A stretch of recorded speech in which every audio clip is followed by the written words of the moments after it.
Read by Dale Grothman. Like tiny meteors, the spaceships plunged into Earth's atmosphere, carrying death for all who opposed their flight. The fate of the world rested in Hammond's hands, and his wrists were fettered at his sides. Meteor-Men from Mars, by Harry Cord and Otis Adelbert Kline.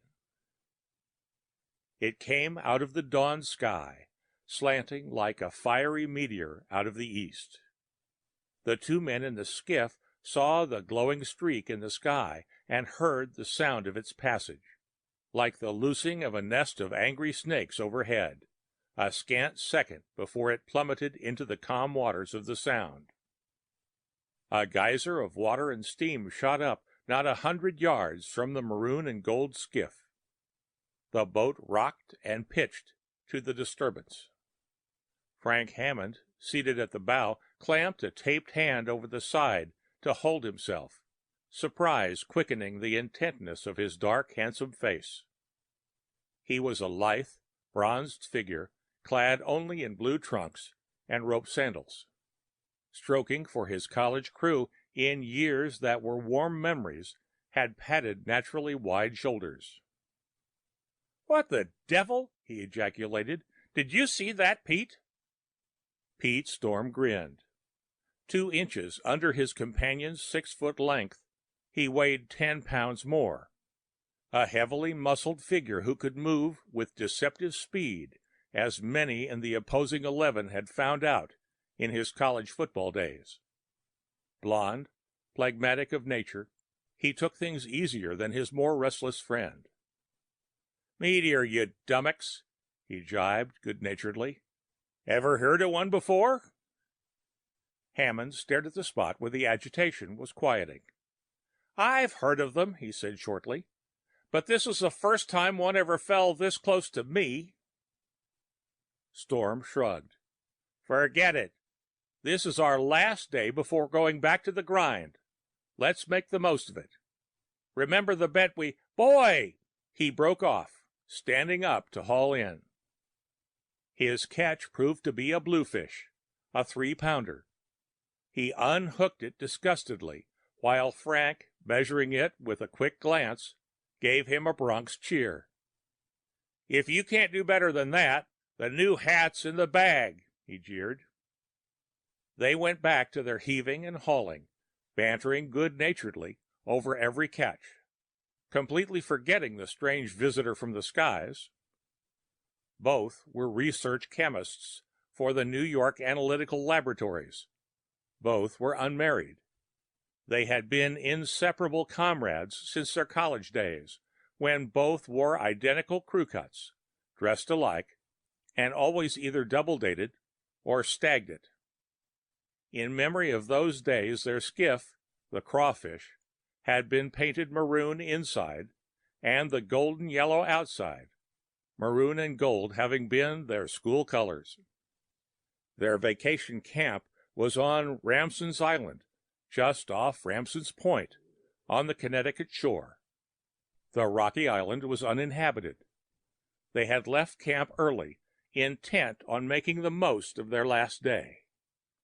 Reaching the fishing hole, they had anchored.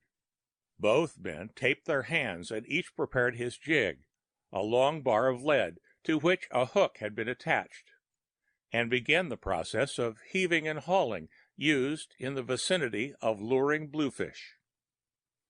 They had been at it for about an hour when the meteor landed. 15 minutes later they had forgotten it.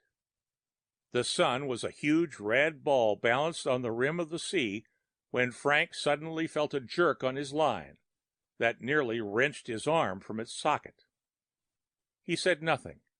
His lips merely tightened eagerly as he wished to surprise his companion by hauling in the big one unexpectedly. But this proved harder than he thought. His potential catch darted off with such a burst of speed and strength that it dragged boat, anchor, and all. "Hey!" yelled Storm, clutching at the boat's sides to hold himself. "What's on that jig? A shark? Better cut that line before it swamps us." Like heck I will, Hammond grunted, hanging onto the line with both taped hands. This must be the grandfather of all big blues. That new hat's in the bag. With both feet braced against the thwarts, he leaned back and pulled with all his strength. Bit by bit, he hauled the big one in close, till finally he was able to lift it out of the water and into the boat. Both men exclaimed in amazement at the thing which had come over the side and clanked to the bottom of the boat. It was neither a giant bluefish nor a shark. It was a shiny, iridescent object, slightly shaped like a shark, but quiescent now and seemingly lifeless. "What kind of fish do you call that?" asked Storm disgustedly, leaping forward for a better view of the catch. "It looks like a cross between a shark and a toy submarine." "Damn if it don't," Hammond replied, staring bewilderedly at his catch. The thing was about 30 inches in length, with both vertical and dorsal fins. But instead of one dorsal fin, it was equipped with 4 fins placed equidistant around the body. These fins contained tubular quills or spines with round openings at the ends, and Hammond's hook had caught between 2 of these spines. It was as heavy as if made of steel, but despite its weight and metallic sound when it struck, it appeared to be constructed entirely of bluish, iridescent mother of pearl. Hammond removed his hook from between the spines and lifted his catch into the empty boat seat between them. "Better heave it overboard," advised Storm seriously. "It might be a newfangled type of mine or bomb. I don't like the looks." He stood open-mouthed as the thing suddenly shot off the boat seat with a hissing roar like that of a small rocket. It scorched the paint as it took off with a small orange-green flame emanating from the tubular quills. It shot upward with incredible speed and was almost immediately lost to view. Storm's mouth closed slowly. "Hell," he said, a little dazed. "I'm afraid to start fishing again, Frank. Might catch a cross between a battleship and a whale." "I'm hauling up the anchor," Hammond countered grimly. "I don't like the looks of this at all. The Coast Guard ought to hear of this." He had one hand on the anchor rope and was starting to hoist it when the strange catch suddenly reappeared. It came down in a long slant, circled over the skiff a few times, and finally settled on the scorched seat from which it had taken off. Hammond stared at the thing and swore. Peter Storm took a firm hold on his oar. Holes suddenly appeared in the strange craft. Hammond noticed that there were no doors in evidence. The holes seemed to dilate open, like camera shutters, in the gleaming body. From these openings a host of small creatures crawled. They swarmed out toward both ends of the boat seat. Storm straightened, oar in hand. "Ants!" he snapped disgustedly. He began to swing the ash blade down on the scurrying creatures.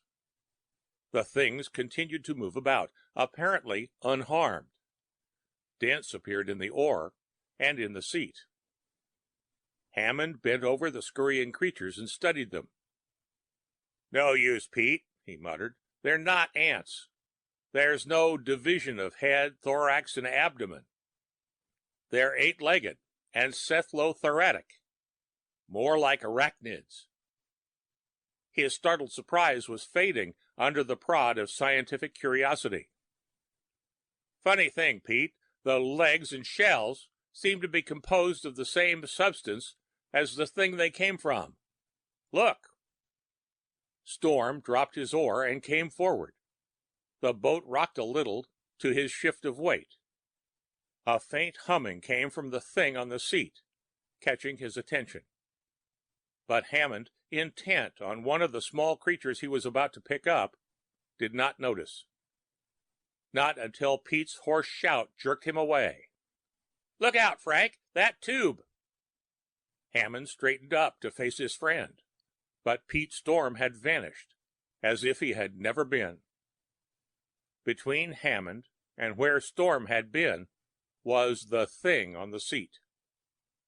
The humming emanating from it now was distinctly audible and ominous. A shining tube mounted in a turret had appeared in one of the openings. The tube was swinging around, lining itself on Hammond. The dazed chemist did not think. He reacted instinctively, knowing somehow that that tube was related to Storm's disappearance. He twisted violently and tried to dive over the boat's side. Something halted him in the act. He felt a strange numbness wrap itself about him, and a cold like nothing he had ever experienced penetrated to his very vitals. Then he felt himself falling, as if through an endless blackness. The darkness faded slowly. He felt his feet jar on solid ground, and the terrible cold left him. But for long moments, Frank Hammond stood rigid, his dazed mind trying to accept the strange world he had fallen into. The landscape about him was maroon in color. Irregular ridges and gullies of apparently molten stone hemmed him in. Off to his left he could see a huge, bubbly pit that reminded him of fumaroles he had seen in the National Yellowstone Park. Far in the distance, to his right and left, maroon cliffs towered into blue mists. Hammond stared at the weird scene. Under him, he could feel the slow rise and sway of the entire land, as if it were unstable, rocking in space. For the first few moments, Hammond thought he was dreaming. He must have been rendered unconscious by the strange thing on the boat. Soon he would awaken. But the slightly swaying maroon landscape persisted. Hammond looked down at his nearly naked, bronzed body. He hadn't changed. He took a few tentative steps toward the bubbly pit, and the sudden realization that all this was real sickened him. Where was he?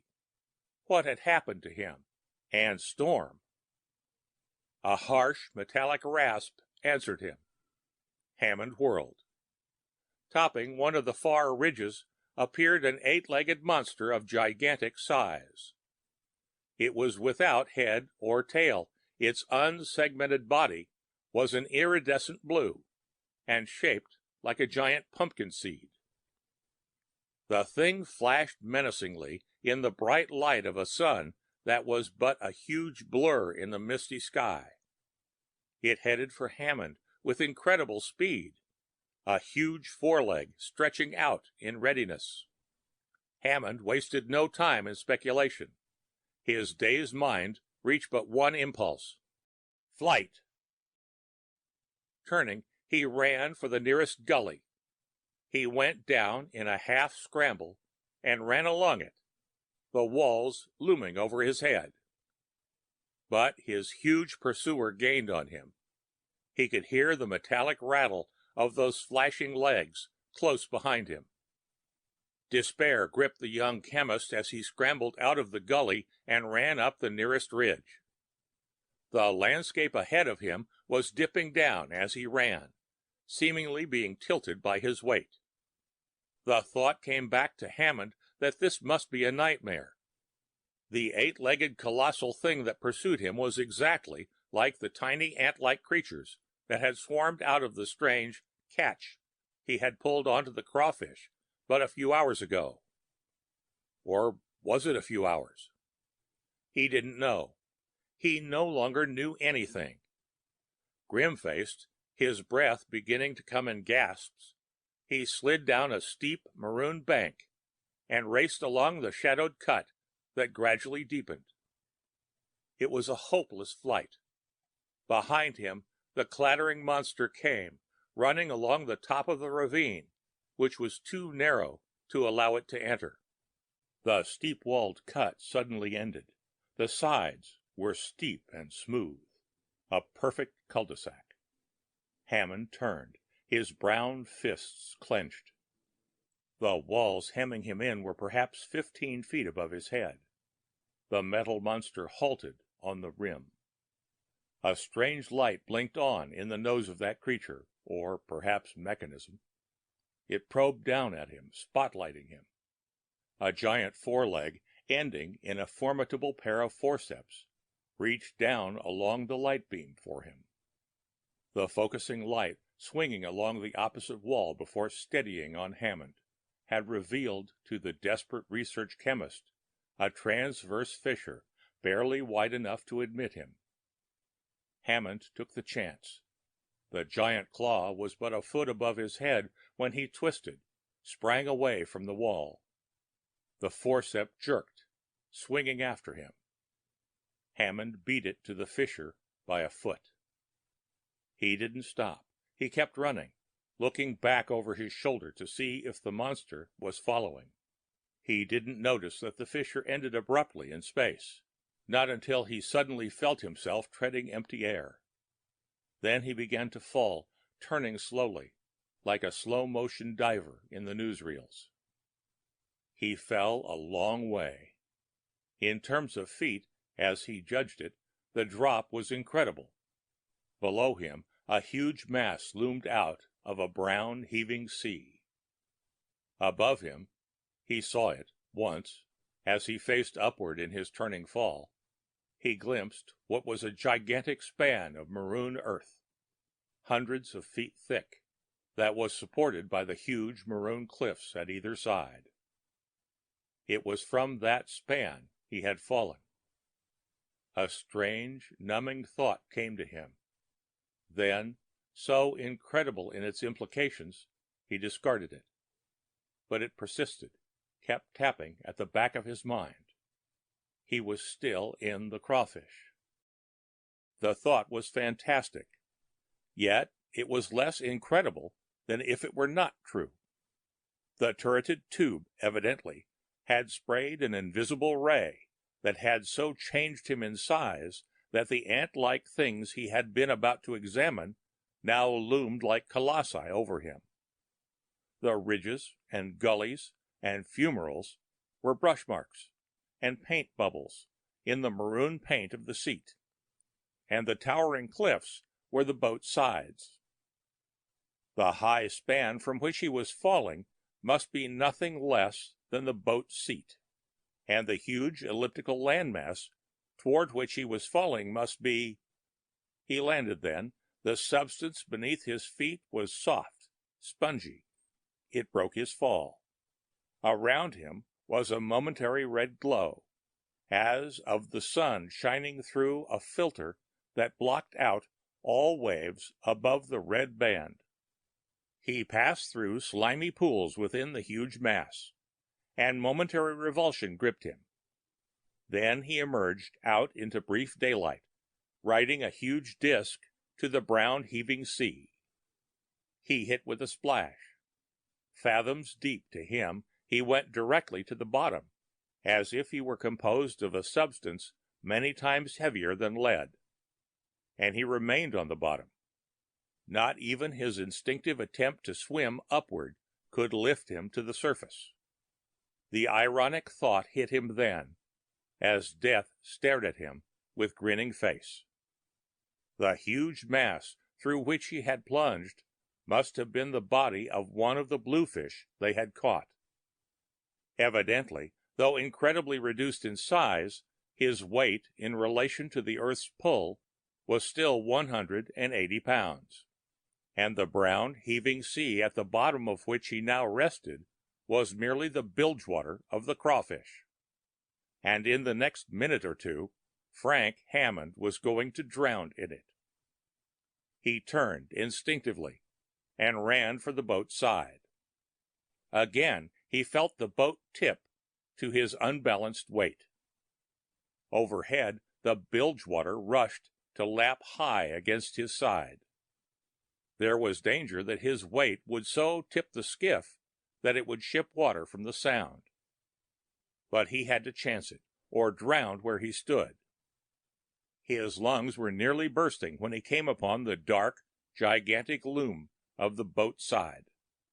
And strangely, at this moment, the steep slant of the floor began to level. The bilge water washed back from the side. The thought came to Hammond then that Pete Storm must be running for the opposite side of the boat, instinctively realizing the need to keep this strange world on an even keel. Lungs bursting, Hammond started the climb up the dark wall. Like some tiny mite, almost invisible to the naked eye, Hammond finally emerged from the bilge water. Aching lungs drew in great draughts of clean air. Spent, still somewhat dazed by the incredible truth, he did not notice the eight-legged colossus that came down along the cliff toward him. Not until it loomed over him and a giant claw reached down for him did he become aware of it, and then it was too late. He gasped, tried to dodge. A giant metal forceps grasped him about the middle, and with quick, deft motions, another claw-like appendage clipped a small, parachute-like metal harness over his shoulders. Then the first forceps lifted him easily and drew him up to the metal monster, where a round port dilated open, and he was thrust inside. The huge claw withdrew, and the port closed. Hammond blinked his eyes. He was in a big room, the ceiling of which was transparent, letting in a subdued light. Ringing him, in a circle too deep, were warriors of an ancient era, Amazons, complete to breastplates and oval shields, cinctures and sandals. Lithe, beautiful, yet erect and disciplined, they watched him as a trainer watches a jungle cat on its first day in the arena. Hammond waited. The thought came to him now that these were very modern Amazons, for besides the shield they carried a weapon that closely resembled a modern rifle, and on their shoulders each carried an identical parachute-like contrivance similar to the one fastened on Hammond. The young chemist took a deep breath. He said, "What's the idea, girls? This some kind of new game?" The sound of his voice seemed to startle them. A golden-haired warrior, perhaps a minor officer, for she wore a green armlet, made a short, quick gesture. The ringing warriors closed in on Hammond. Instinct moved in the young chemist's arms, the instinct to fight, to win free of this strange experience he could not understand. But crippling that instinct were the habits of civilization. He couldn't bring himself to hit these girls, warriors or no. Yet he tried to win free. He pushed the first two off their feet, whirled, and bucked the rest of the line with his shoulders. They parted under his assault. But with disciplined movement, the others closed in and fairly smothered him under them. He felt metal clasps about his arms and legs, and suddenly he was unable to struggle, to heave free of the pinning mass. Panting, his face grinned, he subsided. The Amazons reformed ranks. He was left with arms and legs chained in a manner when on his feet to take short steps forward. The officer with the green armband gestured again and gave with a verbal order. Her voice was musical, in a tongue entirely alien to Hammond. Two warriors marched forward, bent, helped Hammond to his feet. The officer took hold of the free length of blue chain and started to walk Hammond toward the far end of the big room. Hammond followed. Behind him, the two warriors kept pace, rifle-like weapons held ready. A door dilated open in the wall, and Hammond found himself in a long, softly lighted runway.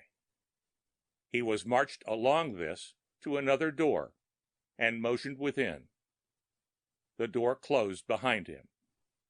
It was a small room, bare and blank on three sides, save for a number of iron hand grips on the walls.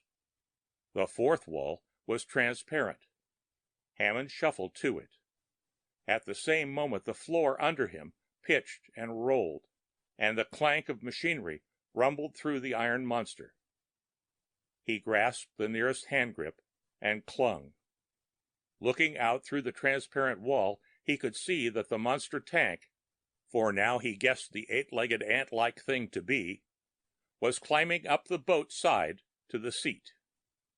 The tank leveled off.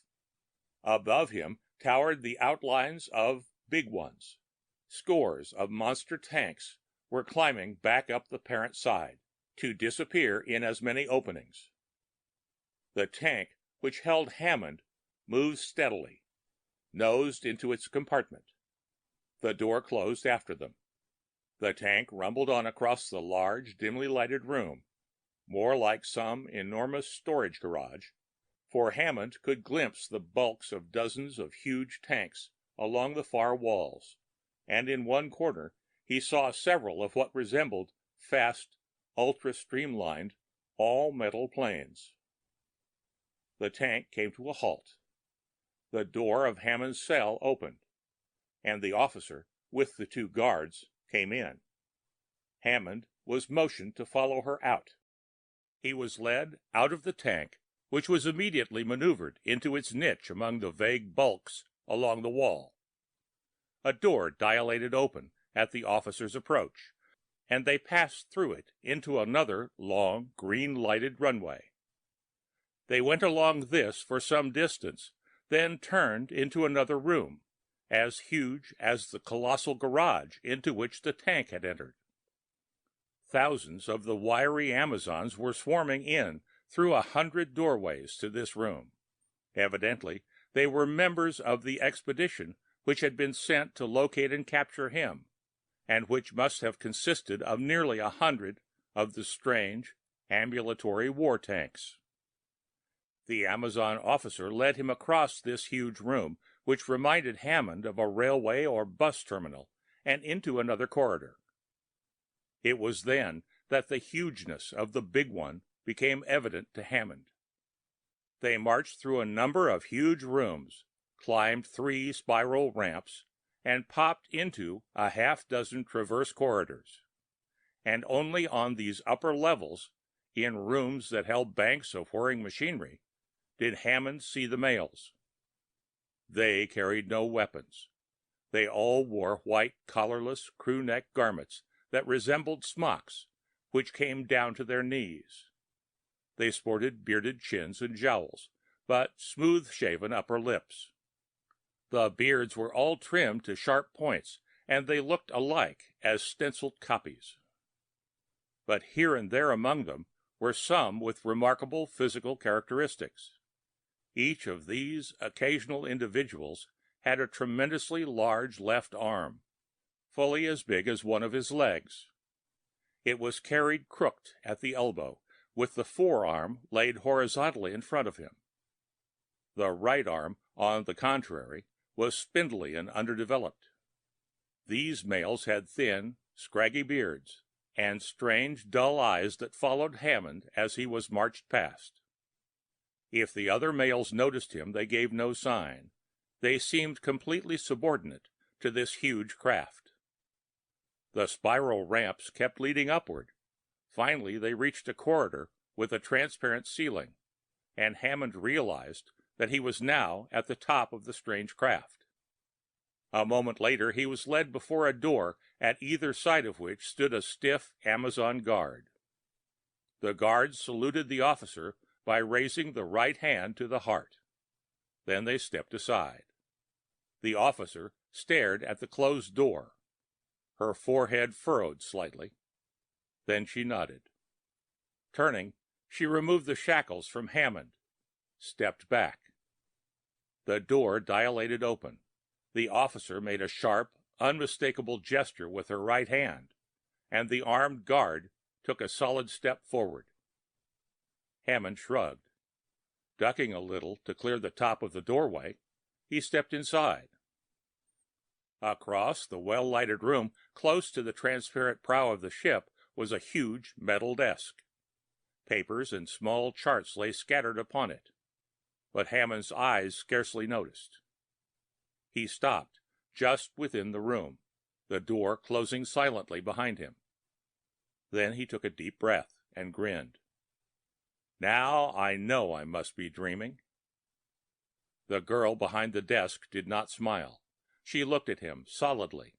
Then a strange, quick fire leapt across her startled, beautiful face.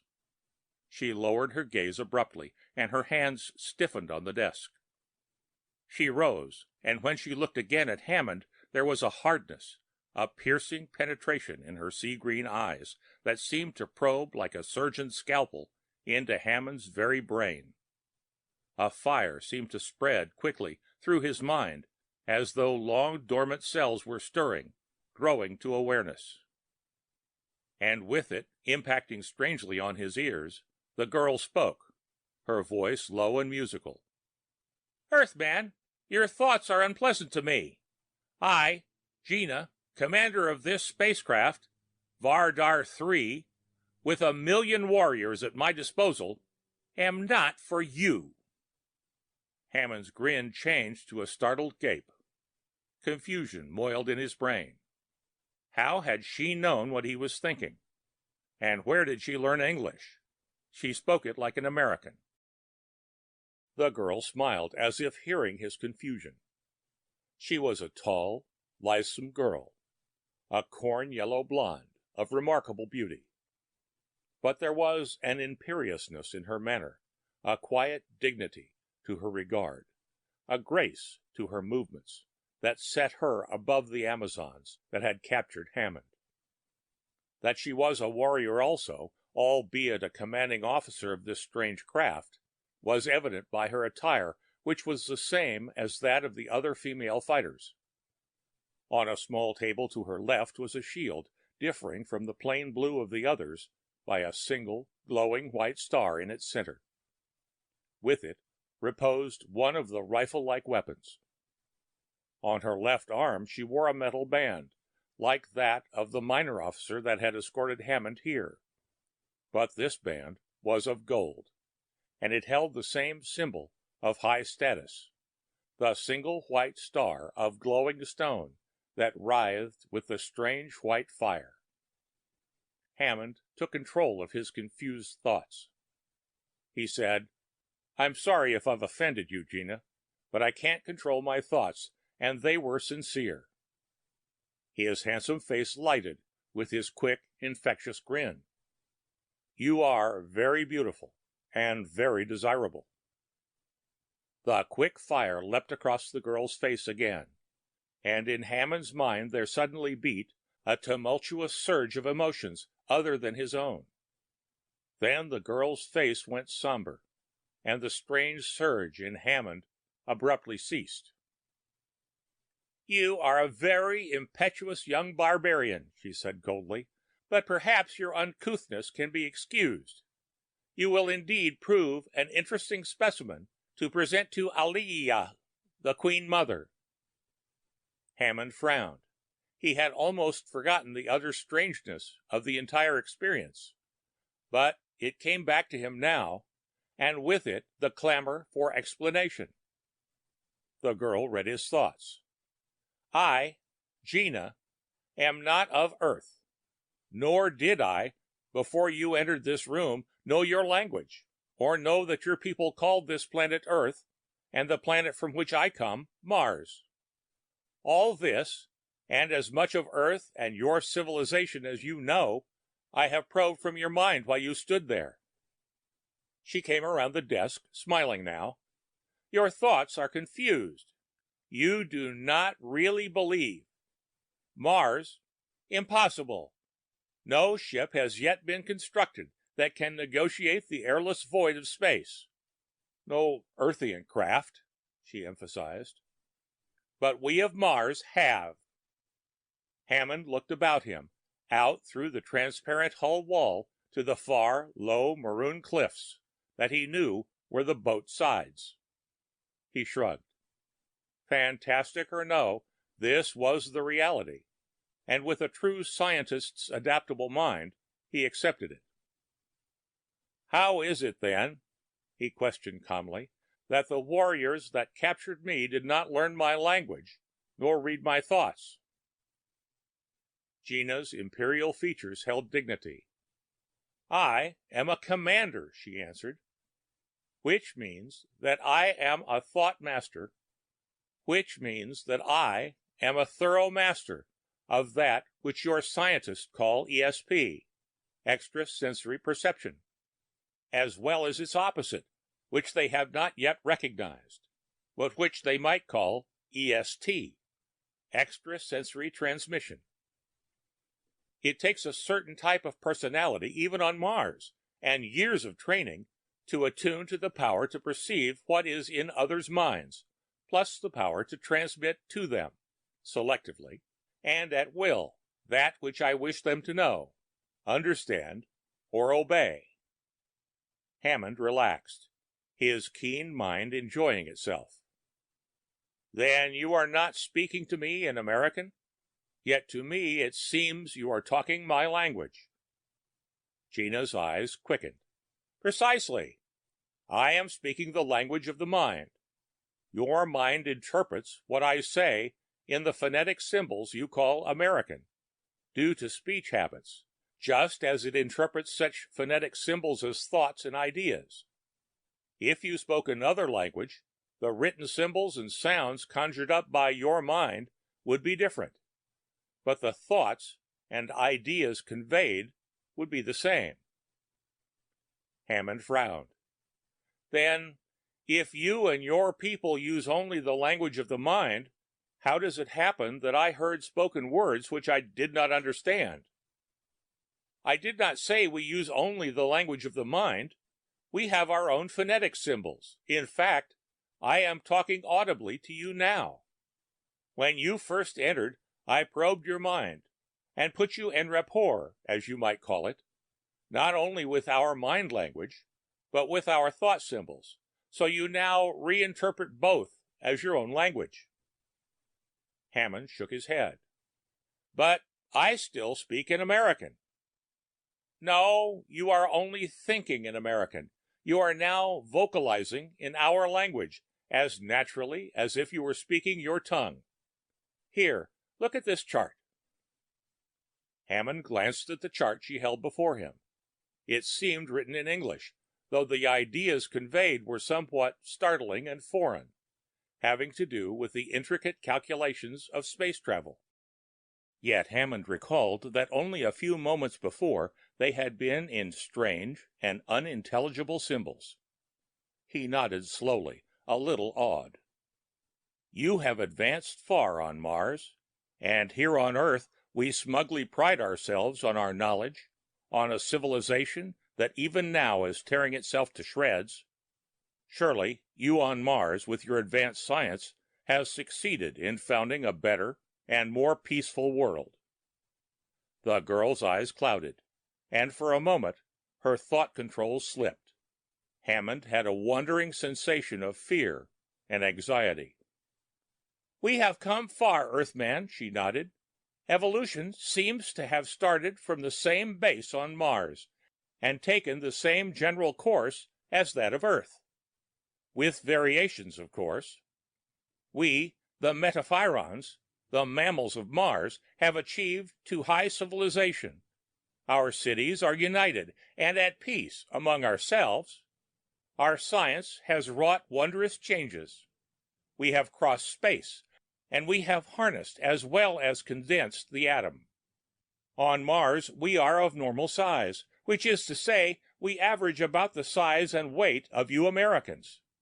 This spaceship, those tanks, our weapons, all weigh and bulk accordingly. But for space travel, and for certain doubtful ventures, we have condensed the atoms in our body and that of this craft and all our weapons without changing their mass or qualitative characteristics. The electrical particles are all there and in precisely the same proportion. But in each atom, the particles are moved closer together, moving in smaller orbits. Hammond nodded. Then I still weigh 180 pounds? You did until your weight was reduced by the degravitation strap on your back. Remove it, and your body, without changing size, will once more attract and be attracted by your planet sufficient to weigh 180 pounds. This ship, small as it no doubt appeared to you and your companion, weighs countless tons. Were it not for the giant degravitator in the central room, it would have plummeted down to the ocean's depths. Hammond nodded slowly. With such science and at peace among yourselves, you must be supreme on your planet. And yet, his gaze shifted to the shield and weapon on the small table, you seem a warrior people. Gina's face clouded. Life is a struggle, Earthman, forever and beyond, perhaps. We, the Metaphorons, have achieved to unity and peace. But on Mars, evolution took two parallel paths. That which culminated in the Metaphorons, my people, arising as on Earth from the lowly protozoa, and with it, keeping pace, that of the crustaceans, culminating in the opposite life form on Mars, the Cetaphorons. For centuries now, they have fought us for mastery of the planet. Somewhat related to your arachnidia, their later evolution has been continuously anthropomorphic, as they strove to imitate us in everything, even in body shape. Their motives? The girl smiled bleakly. The ancient motives of life, to enslave us, to be dominant on the planet, to infuse our blood with their own, in order to speed up their anthropomorphic evolution. And finally, to use as food those of us not suitable for slaves, or to bear their hybrid progeny. You can see why the very thought of them is repugnant to us, why every female bears arms from infancy, and why we hope to find aid from the females here on Earth in our fight to crush the Cetaphorons. Hammond nodded. Then the Metaphoron males don't bear arms? Bear arms? Gina smiled. The males attend to our machinery, take care of the incubators, and watch our young until they are able to take care of themselves. But fight? She shook her head, as if the idea were strange and almost laughable. Hammond grins. Things are somewhat changed around on Earth, Gina. Women do plenty of scrapping here, of course, and there's some who would insist they have it over the males most of the time in domestic life. But the really big blow-offs, like the ones going on in Europe and in Asia, they're strictly for males. The girl commander shrugged dubiously. Men are too phlegmatic to make good fighters. She broke off, caught by a warning red signal that suddenly flashed to life on the complicated instrument panel to the left of the desk. For the space of several seconds, she concentrated, her pretty brow slightly furrowed. When she turned to Hammond, there was a worried frown in her eyes. My auto detector indicates the proximity of a strange spaceship. Its commander does not answer my telepathic inquiries. Something is definitely wrong. I must place my sub-officers on alert. Also, Ardine, my division commander, who is conducting the search for your friend Peter Storm. Once more she concentrated on the issuance of telepathic orders. The floor suddenly lurched violently beneath them. Hammond, thrown off balance, went down to his hands. He twisted erect, supple as a cat, and reached out a supporting arm for Gina, who had been thrown against the desk. A strange thrill tingled through him at the softness of her. The girl was half turned, facing the transparent prow wall. She said, Gogoth, the Cetaphon king. There was fear in her, momentarily. Then she stiffened, her brow furrowing in telepathic concentration, evidently issuing orders to the defensive posts of the Vandar III. Hammond glanced over her shoulder, saw that a second craft exactly like the one he was in had alighted on the boat seat beside them. Holes were already dilating open in the gleaming side. Ugly muzzles huge and ominous to Hammond's changed perspective, thrust through these holes. A moment later, the flash and roar of heavy artillery shattered the quiet. At the same time, hundreds of the 8-legged war tanks swarmed out of the holes in the lower part of the space cruiser. Some of these charged toward the Vendor 3 and were immediately met in combat by the divisions Gina had ordered out to assist Subcommander Ardina in her search for Peter Storm. Others scuttled off to engage the separate scouters. Gina seemed to have forgotten Hammond. She watched the heavy electronic artillery from the hostile war cruiser, her mind sending telepathic command after command to the various sections of the ship. The Vandar's own artillery was firing, but spasmodically, as if trouble was aboard. Gina's brow furrowed. Hammond watched the strange battle.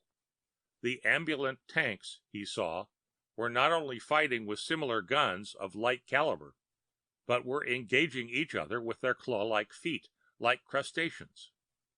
The guns did not fire projectiles, but flashes of electronic force which resembled lightning. The armor of the spaceship held under the primary blasts, but was eroded by them, and repeated bolts striking the same spot would eventually break through. The quick flame of combat surged through Hammond as he watched. "Why don't you maneuver the ship?" he shouted, forgetting the girl commander could read his thoughts. "Circle over them. Come down on them from some blind spot. You can't win in this position. They've got more guns." The girl faced him, as if suddenly aware he was by her side. Her features were white, and there was strain in her flashing eyes. "I can't," she replied. "There were traitors among the men in my crew, Cedefrons disguised as hybrids. They have seized the control room and wrecked many of our big guns. We've lost." "No," cried Hammond roughly. "The control room. Maybe we can still take over if there's not too many of them. If they haven't wrecked the driving mechanism, we might still get away. Where is it, Gina?" The girl looked at him strangely. "The males of Earth are indeed a different breed," she commented. Then, "Come, perhaps we have a chance." She gathered up her shield and electronic rifle and headed for what seemed a blank wall. Hammond followed. A door suddenly dilated open before Gina, and they passed through, hurried down a short, deserted ramp that spiraled downward for about 100 feet. It ended in an open doorway. Beyond, in the midst of electronic crackle and strange battle sounds, a dozen hybrids were holding the control room against a company of Amazons trying to force their way in from another doorway across the room. 2 of Gina's operators were on the floor, evidently dead. 3 others struggled in the grip of the scraggy beards, huge-armed, fifth-column hybrids.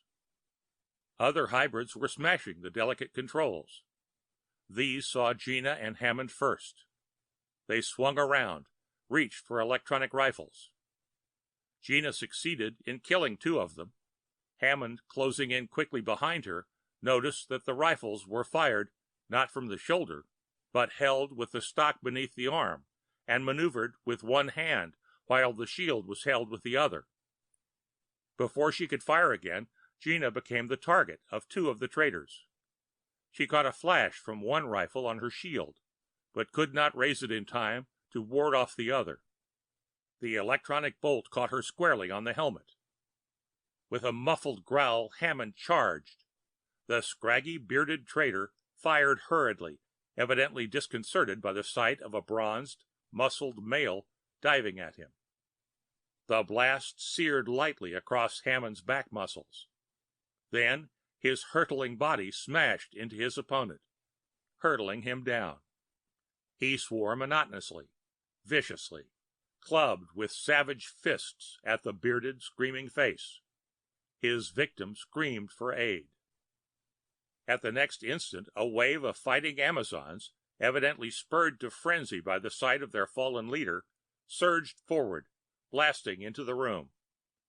Hammond clung to the struggling saboteur he had floored. The Citizeron had lost rifle and shield, and was gouging at Hammond's eyes with the fingers of his dwarfed right hand. The other, huge and leg-like, was locked behind the chemist's neck in a bone-crushing grip. Hammond's shoulder muscles writhed. He thrust his right hand up to the scraggly bearded chin. To his surprise, not only the chin, but the whole face came away, revealing another beneath it. A hideous, crab-like face with popping eyes that stood out on stalks. It was covered with green chitinous armor. Startled, the Citizeron fifth columnist relaxed its grip on his neck. Hammond wrenched free, his hand clamped down on the huge arm. The Citizeron surged back, leaving the artificial limb in the chemist's hand. A huge toothed claw was revealed. The Citizeron surged in, reaching for Hammond. The Earthman twisted, a faint sneer writhing his lips. The Citizeron was unbelievably clumsy. Hammond caught the descending claw and gave a sharp, quick twist. The entire limb came off in his hands, broken cleanly at the shoulder joint. Swinging the heavy limb in a swift moulinette, the Earthman brought it down with crushing force beneath the popping eyes of his adversary. It crashed through the chitinous skull as if it were an eggshell. Hammond whirled back to the fallen girl commander, bent by her limp body. Her fallen rifle caught his eye, and he reached for it, sensing the swift swirl of battle swing toward him. His fingers fell short. A numbing pain lashed through his head, bringing a quick blackness. Consciousness returned slowly to Hammond. He felt himself being carried, but it was the sharp barked order that lingered in his mind, that seemed to rift the blackness that shrouded his aching brain. His eyes opened. He found himself looking up into the hideous crab-like face of the Citizeron who carried him by the shoulders. The sharp, imperious voice came again, halting Hammond's carriers. The young chemist was put on his feet, flanked immediately by a half-dozen Citizerons with menacing electronic rifles. Hammond stiffened. He was back at Gina's big observation and chart room. A horde of armed Citizerons filled the room, drawn up in stiff military array. Behind the metal desk sat a huge man-like crustacean, deep green in color. An enormous toothed claw rested before him on the scattered flight charts. The crab-like mouth moved constantly. Words drummed against Hammond's ear, in a language he strangely understood. "Bring in the other Earth specimen, Vard, and the Metrophon sub-commander Ardina." Hammond turned. Only then did he see Gina, flanked by a Citizeron guard, facing the hideous crustacean behind the desk. Their eyes met, and a warm surge of thankfulness enveloped Hammond. "Thank God, Gina," he thought forcefully. "You're unharmed." Meteor-Men of Mars by Harry Cord and Otis Adelbert Kline. End of Part 1.